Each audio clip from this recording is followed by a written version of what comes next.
Hello बच्चों। अब हमारा अगला टॉपिक है जिसका नाम है माइक्रो बॉडीज, सूक्ष्मकाय। माइक्रो बॉडी बच्चों, ये एनिमल सेल और प्लांट सेल दोनों में ही मिलेगी। ठीक है। ये छोटी छोटी वेसाइकल्स होती है जो प्रोटीन और लिपिड से मिलके बनी होती है। ठीक है। इनमें बहुत सारे एंजाइम होते हैं जो क्या करते हैं, जो मॉलिक्यूल्स को तोड़ने का काम करते हैं। आई बात समझ में? बहुत सारी झिल्ली आवृत एकल झिल्ली से घिरे हुए रहेंगे। ठीक है। एकल झिल्ली से बहुत सारी झिल्ली आवृत सूक्ष्म थैलियाँ, छोटी छोटी वेसाइकल्स जिसमें विभिन्न प्रकार के एंजाइम मिलते हैं, ये पौधों व जंतु कोशिका में पाई जाती है। ठीक है। किसकी बनी होगी? प्रोटीन और वसा की। प्रोटीन व वसा की बनी। आई बात समझ में?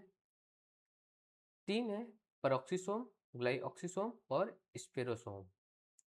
परऑक्सीसोम जो होगा पादप में व जंतु दोनों में मिलेगा, दोनों कोशिका में मिलेगा। ठीक है। ग्लाइऑक्सीसोम और स्पेरोसोम ये खाली प्लांट्स में मिलेंगे। आई बात समझ में?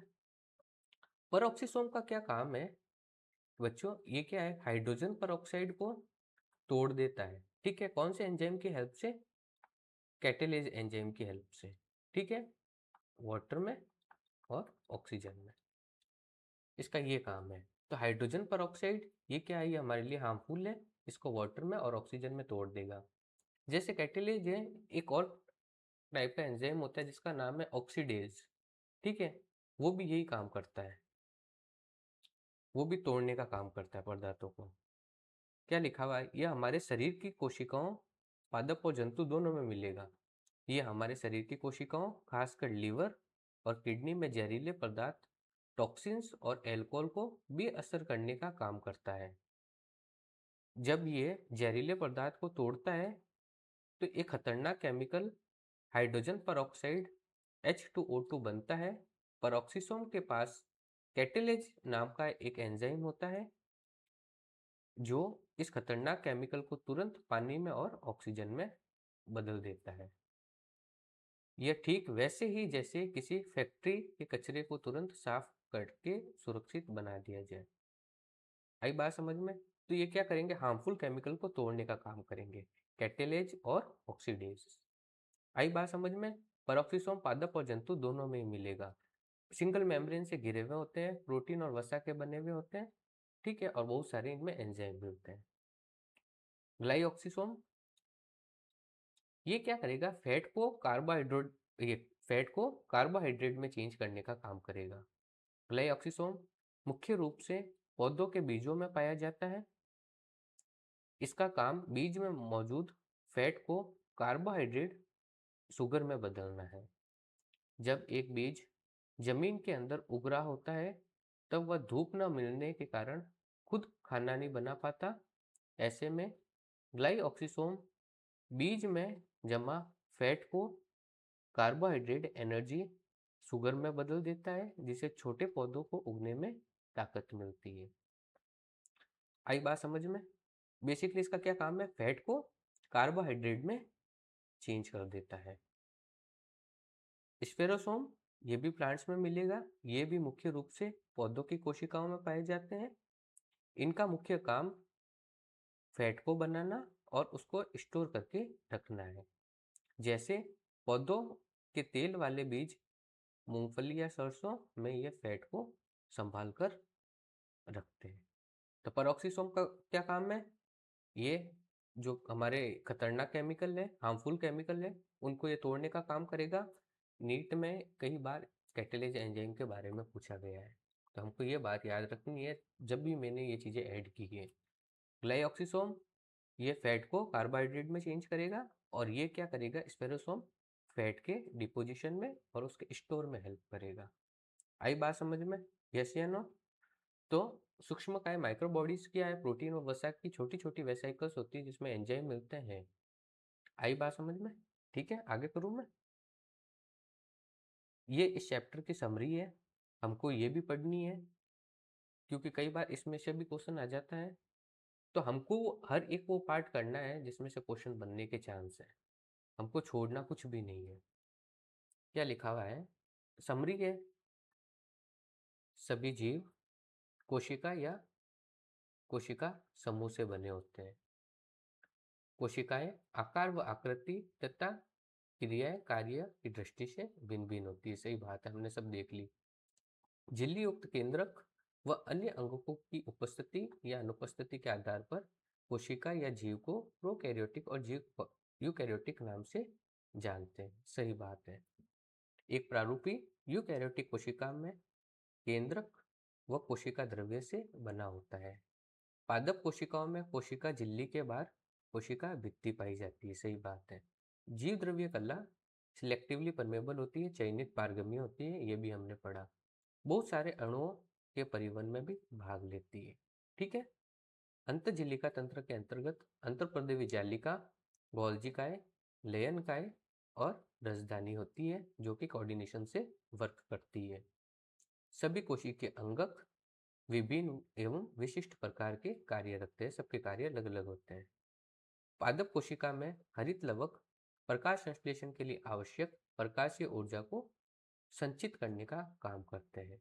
सही बात है। तारकाएं और तारक केंद्र पक्षमाभ व कशाभिका का आधारिकाएं बनाता है, उसकी बेसल बॉडी बनाता है जो कि गति में सहायक होते हैं। जंतु कोशिकाओं में तारक केंद्र कोशिका विभाजन के दौरान तर्कु उपकरण स्पिंडल फाइबर बनाते हैं, वो भी हमने देखा। केंद्रक में केंद्रिक या फिर केंद्रिका व क्रोमेटिन न्यूक्लियोप्रोटीन का तंत्र मिलता है। यह अंकों के कार्य को ही नियंत्रित नहीं करता बल्कि आनुवांशिकी में भी प्रमुख भूमिका अदा करता है। सही बात है, आगे से आगे पीढ़ी दर पीढ़ी जाते रहते हैं। अतः कोशिका जीवन की संरचनात्मक व क्रियात्मक इकाई है। आई बात समझ में? अंतःप्रद्रवी जालिका नलिकाओं, ट्यूब्यूल्स व कुंडों सिस्टर्नी की बनी होती है। ये दो प्रकार की होती है, खुरदरी और चिकनी, रफ और स्मूथ। अंतःपर्देवी जालिका के पदार्थों के अभिगमन, प्रोटीन संश्लेषण, लाइपोप्रोटीन का संश्लेषण व ग्लाइकोजन के संश्लेषण में सहायक होती है। तो ये जो रफ एंडोप्लाज्मिक रेटिकुलम में खुरदरी अंतःपर्देवी जालिका है, प्रोटीन का संश्लेषण करेगी। ठीक है। और चिकनी अंतःपर्देवी जालिका है जो लाइपोप्रोटीन का और ग्लाइकोजन का संश्लेषण करेगी। ठीक है। लिपिड का संश्लेषण करेगी और स्टेरॉयड हार्मोन भी करेगी और कार्बोहाइड्रेट का भी संश्लेषण करेगी। ये बात हमको याद रखनी है। तो रफ वाली प्रोटीन का करेगी और चिकनी वाली स्टेरॉयड हार्मोन का, लिपिड का और ग्लाइकोजन का संश्लेषण करेगी। गोल्जी काय झिल्ली युक्त अंगक है जो चपटे थैलीनुमा संरचना से बने होते हैं। इनमें कोशिकाओं का श्रावण संविष्ट होता है जिनमें सभी प्रकार के वृद्ध अणु के पाचन के एंजाइम मिलते हैं। राइबोसोम प्रोटीन संश्लेषण में भाग लेते हैं। ये कोशिका द्रव्य में सर्वतंत्र रूप से या अंतःपर्देवी जालिका से संबंधित होते हैं, खुरदरी अंतःपर्देवी जालिका से। सूत्रकणिका ऑक्सीकारिक फॉस्फोरिलीकरण, ऑक्सीडेटिव फॉस्फोराइलेशन तथा एडिनोसिन ट्राइफॉस्फेट के निर्माण में सहायक है। ठीक है। ऑक्सीकारी फॉस्फोरिलीकरण मतलब ऑक्सीडेटिव फॉस्फोराइलेशन, इसका मतलब इलेक्ट्रॉन ट्रांसपोर्ट सिस्टम। ये द्विक झिल्ली पृष्ठी में अंतर्वलित होती है, आंतरिक वाली झिल्ली। लवक वर्णक युक्त अंगक है जो केवल पादप कोशिकाओं में मिलते हैं और युग्लिना में भी मिलेगा।